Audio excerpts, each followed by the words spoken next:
Welcome in to Moving the Chains, brought to you by Founders Federal Credit Union. I'm Kevin Thomas alongside Jerel Hendricks. Got a great interview today, a very special guest, the head coach of the Woodruff Wolverines, Brett Sloan. Coach, how you doing today? I'm doing great. Hope you guys are. Doing well and appreciate your time. We really do. This is you guys first time tuning in. Be sure to follow us on Facebook, Twitter/X, Instagram, YouTube, and more at Movin Chains. Website movingchains.com. Podcast on Apple, Spotify, Google, and more. Coach Sloan is in his second season with the Wolverines. They currently sit at 5-0 on the season. Coach, to get started, let's get a quick background on you. How did you get here to Woodruff? Where you been before, and talk about your coaching career? Well, I started my coaching career at Chapman, my alma mater. Coached there for Kevin Farmer for 5 years.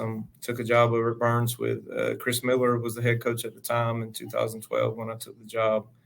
I was there for 3 years. And then in 2014, I took a job at Walton High School in East Cobb or Marietta, Georgia. Mo Dixon, who was our defense coordinator there at Burns for 1 year in 2013. He was the head coach there. Hired me as the quarterbacks coach and co-offense coordinator. And then I was there for 2 seasons. And I got the head job at Kell High School in Marietta. Spent 5 seasons there as the head coach. Had a cup of coffee over at Collins Hill in Gwinnett. I was the offense coordinator there for about 7 months.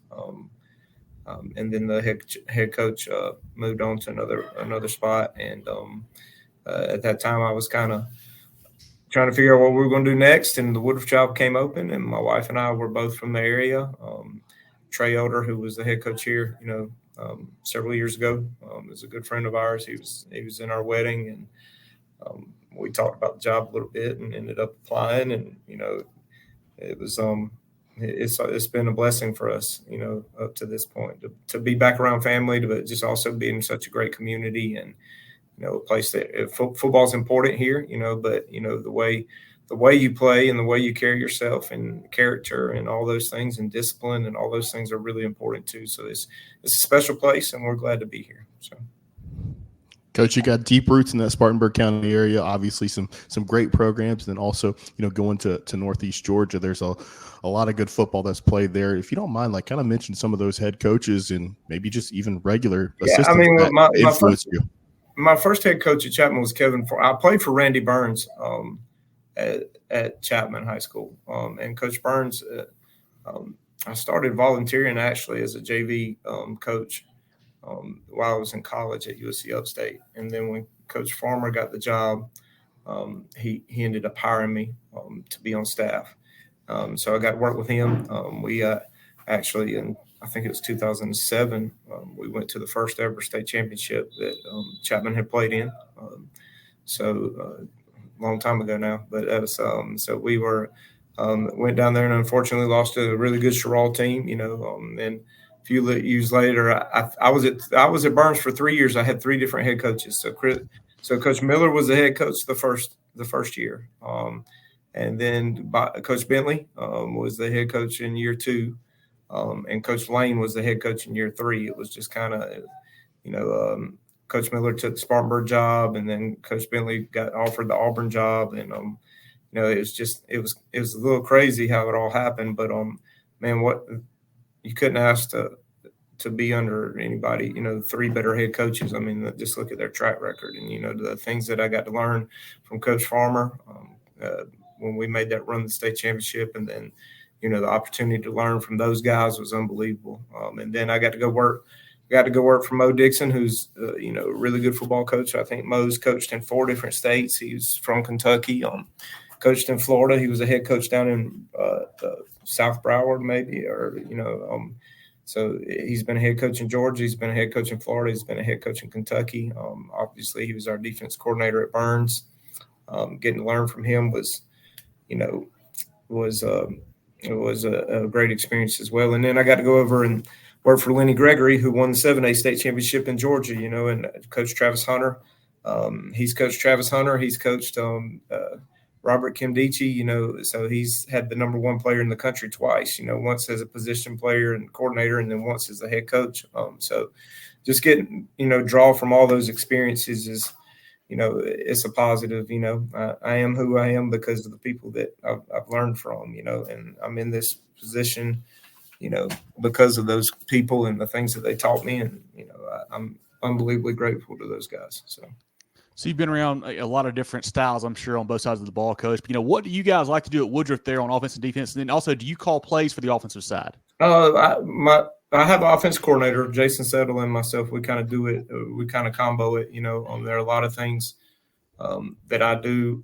I kind of get into a rhythm, and then he has certain things that he knows, that we're looking for. And when he sees those opportunities, he kind of jumps in. And, if he says it, I try to run with it. That's just kind of how we operate. So I do have a coordinator, but we kind of combo it as far as calling the plays. I think most of the time when you're good, that's usually how you do it. You have a lot of guys with experience. I mean, we got Joel Goff coaching O-line. He gives great input. Kent Haltwanger, who's coached in college, he's been a head coach. He's been a offense coordinator himself. So we got a lot of people who give input, but for the most part, it's me and Jason on that side of the ball. And then, Taylor Anderson's our defense coordinator. He's got extensive experience in the college game. He's been at Gardner-Webb, Limestone, Valdosta State. He was on staff at UNC Chapel Hill. So he's a very good football coach. But offensively, we're spread, but we're probably I would call us power spread in a lot of ways. We do run a lot of outside zone, but we also run some gap scheme, a lot of different gap scheme concepts, from counter to duo to some other things. And so we like to run the football, but we like to throw it as well. We like to be as balanced as we can be, and I think the stats kind of will show that. When we're at our best when we're both throwing it and running it, and when we're using the run to set up the throw. I saw some of that at Clinton and things like that. So I feel like that's when we're at our best. Defensively, we base out of an odd front, but we're pretty multiple. We shift to an even front against certain things, and we play a multitude of coverages on the back end, from quarters, press quarters. We play some cover 2 read, or play some. We roll to 3 and play different versions of 3. So we're pretty multiple on both sides of the ball. So. Coach, year one is all about setting a foundation and creating a culture. You guys went 4-7 last year, but you've made a very big leap. What did you see in the offseason or in that first season to know that you guys were capable of to this hot start? Well, I just think even though you couldn't see the fruits of it yet, you could see the buy-in from our entire program. If you were at the Rim playoff game, our kids, we didn't win the game, but even when it was – it was when it was already determined, they still played to. They played to the very last whistle. And they walked off the field with their head held high, and they never melted on each other. They never pointed fingers. There was no blame game. They stuck together, and I feel like we were already seeing that buy-in. It just hadn't produced the fruit yet. And then you get to turn the page to this season, and I think last year, by the end of the year, we were playing 10 sophomores and 2 freshmen. So we were starting about 7 sophomores, and we had starting 1 freshman, and then we had about 12 total underclassmen who were significant contributors. Who were playing a lot. So sometimes I tell people this all the time. Sometimes they just need another birthday. I learned that from a coach at Collins Hill. He would say that all the time. Sometimes they need a birthday or 2. And we had some guys that needed a birthday, and they needed another year in the weight room, and they needed, to grow and mature and, learn how to play football the right way. And, we've got a great strength coach here. Coach Thomas does a phenomenal job with our guys. We're very competitive at the state strength meets and all those things. And, they've made huge leaps and bounds there, but we're a lot smarter football players. We understand our scheme better. We understand football in general better. So we have a football 101 course that all our guys go through, in the off season, and it just talks about, we just things that you assume people know, that players know, they don't really know. So there's some terminology there, like, well, who's the forced offender? Well, as a football coach, you use that term all the time, but when you're talking to a 14 or 15-year-old, they're going to look at you and tell you, yeah, they understand, but they don't really understand. So, yeah, there's some things like that we've implemented, and we feel like you're starting to see that payoff there. And and admin's been unbelievable as far as we've got a lot of people pulling in the same direction right now. You got, admin who's for the first time ever, we have a athletics class, where we're able to do some of that stuff that other schools were already doing, and that starts from the top down, but it's just unbelievable. Just the buy-in we have from top to bottom right now. So, and I think you're starting to see the fruits of that, like we said earlier. So, Coach, who are some of those guys that have helped you get off to such a hot start? We saw you back in week 0, and you had, I feel like, playmakers everywhere, both sides of the ball, and just running, throwing, everything. But who are some guys that folks should really be on the lookout for if they're checking out a Woodruff game this fall? I mean, I think you got to start with TJ. At quarterback, TJ Morris, unbelievable high school quarterback. I think he's just. And the thing about TJ is it's not just passing statistics. That's what everyone sees. What you don't see is the way he manages the game and the way he checks us in and out of things all the time that people don't know or they don't see. And he's very, very has us, and this is used way too often probably, but he has a super football IQ. He's the son of a coach. His father's the athletic director here. His mom's principal, so he understands structure. He understands football. He's been the ball boy. He was the ball boy here growing up. Like it's a neat story, and all he's ever done is be on the sidelines as a Woodruff Wolverine, and to see all that coming to fruition for him, is a lot of fun. But he's super, super high football IQ, and he gets it. He gets the game. He gets situations. He prepares. He's already got notes on the opponent before he and I ever meet. Like he was taking notes on Clinton for 8 months. I mean, back in January, he's watching it like a coach, just getting ready. So he does those things, and he kind of makes us go. But then you got to look at there's a lot of guys from Corey Motes out at wide receiver, unbelievably dynamic playmaker, great with the ball in his hands, great in the backfield. He's great out wide. You can put him in the slot, and he's really good. He's just very versatile. You got Cam Taylor at tight end, who, he's another one of those pieces that makes us very versatile because he's 6'5", 220. He can split out and play wide receiver and play in the slot, or he can come in and attach as a tight end, and we use him that way. So it's really hard, and we can go with Corey and Cam, we can go from 11 to 10 personnel to 20 personnel without anyone ever coming off the field, and that's a nightmare for a defense coordinator when you're trying to figure out, what their personnel looks like and all those things, So those guys, obviously Aiden on offense, okay. Aiden's been phenomenal. Another guy who's really versatile. We get him involved in the passing game quite often as well. If you guys were at Clinton, so you saw him motion out to empty and do some things and things like that. And then we got a great offensive line. We got 5 seniors up there this year who, I mean, look, you don't rush for the numbers we've rushed for unless you're blocking people. And those guys have done a phenomenal job just reestablishing the line of scrimmage. We have several different run schemes, and for the most part, they're really sound in how we block them, and they get it. They execute it really well. Defensively, I think it all starts with Hunter West at safety, a really good football player. He plays in the box for some. He inserts in the run, and then he plays on the deep hash. Really good football player. You got our linebackers, Trey Rogers, phenomenal. He plays our outside backer to the field, what a lot of people might consider a nickel type position. He's very good at that. Trayvon Lee's our boundary outside backer. The 2 inside backers, Jordan Hood and Sean Graybill, they are they're contact seekers. They don't back down from it. They actually and they don't tolerate it either. They embrace it. So they those guys are they're good football players, and so just Coach Hurricane, name a few. So. For sure. Coach Hurricane Helene, wreaked havoc in the state, especially in the upper state area here. You're looking at an extended layoff, going to be 28 days before you guys, face off this Friday. What have you done as a staff to stay sharp and, keep the kids, keep that edge and get ready to play?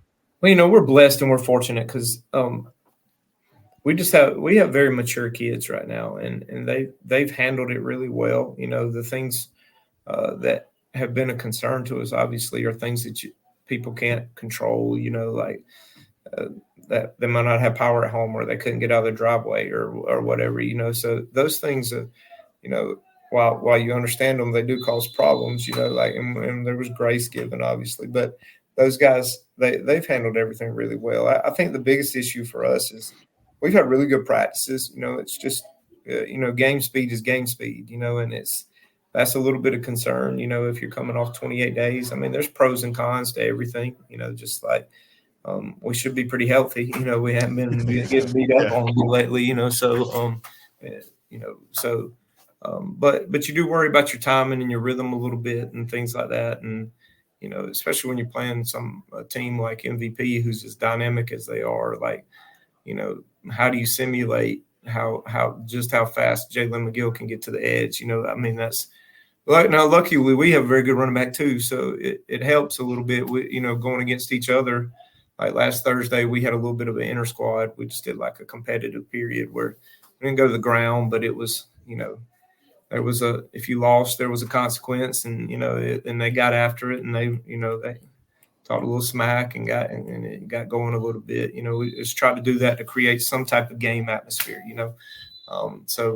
but it is a concern, but I like where we're at right now if we can just continue to finish this week. So. You mentioned it, Coach. You guys have a big-time matchup against MVP on Friday, what some people are saying could be potentially for the region title, depending on how it all shakes out there. But what are the challenges that the Stars present for you guys as you get ready for the contest on Friday? They create so many big plays, and they're so explosive. Right? You can feel like you're in a really good spot, and then all it takes is one person not doing their job, and and boom, it's a 70-yard touchdown. So they're just their ability to score, so quickly on offense is a big concern, and their ability to make plays, is a big concern. And, you have to find a way to limit them and take big plays away from them and make them drive the football, and that's something a lot of people hadn't had a lot of success with, but it's something that we got to try to be good at, and their defensive front's good. They cause some problems. They get pressure on the quarterback.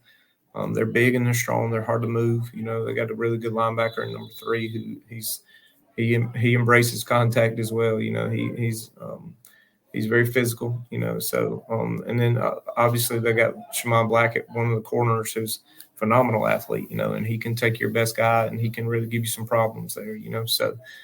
They're a good football team. They run really well, and it should be fun. It should be a good matchup, So. Coach, in preparing for this interview, we did some research on Coach Varner there. You guys have such a storied tradition. Wanted to know what that means to you, and, you guys are getting back to the winning ways. Like, how important is it to the community as well? Look, football, this is one of the few places you go to, and it's very similar to Clinton. And what an environment that was on that Friday night. So the town still shuts down here. It's one of those places where everybody's still Friday night going to the football thing. The game is the thing to do. And there's a lot of people here who take great pride in the product that's put on the field, and that's because that's what Coach Varner did for so many years. And deservedly so.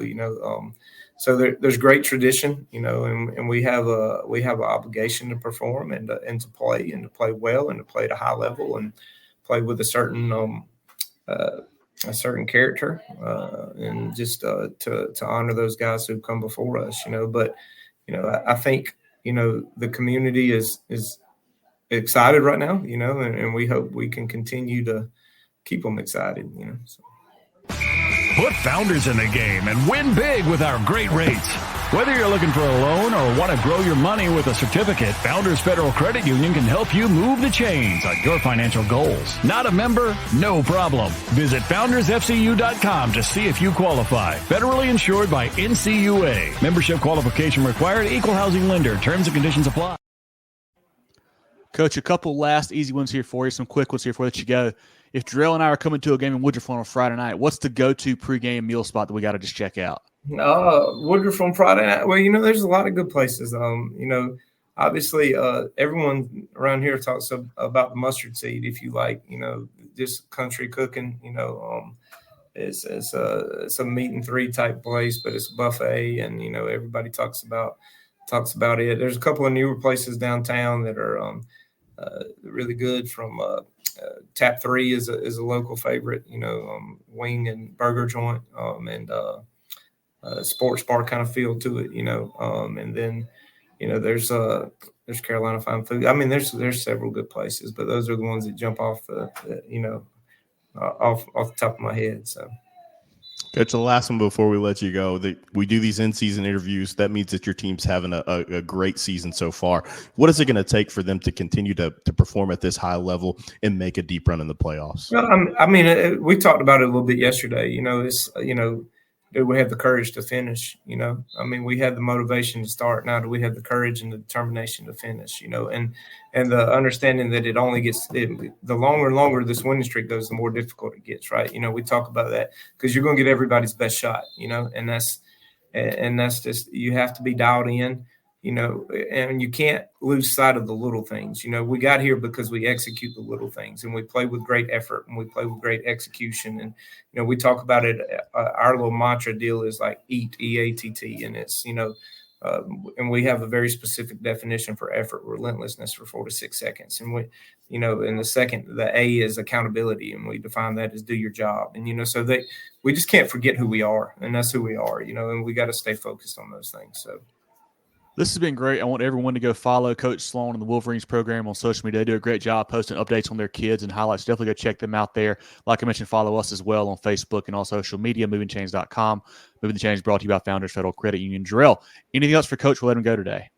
Coach Sloan, we just want to thank you so much for your time today. It's been so much fun keeping up with your program, especially since that big win week 0. You guys have continued to roll this season. We wish you luck and health as you guys go through this region slate and make a deep run in the playoffs. Well, guys, thank you for having me. We look forward to seeing you guys out this Friday night, I assume. So, yeah, we appreciate it, Coach. We'll probably see you down there on the sideline for sure. But best of luck, and we'll chat soon, all right? Sounds great. Y'all have a great week, okay? Thank you so much. Okay. Get ready for the ultimate South Carolina high school football experience with Movin The Chains. From previews to recaps, we've got you covered. Dive into our expert preview shows, predicting winners and sharing insights. Then join us post-game for the thrilling recaps, exclusive interviews, and highlights you won't find anywhere else. Plus, connect with fellow fans on our Friday night spaces on Twitter/X. No one covers South Carolina high school football like us. Join us at Movin Chains on all social media platforms and visit movinchains.com today.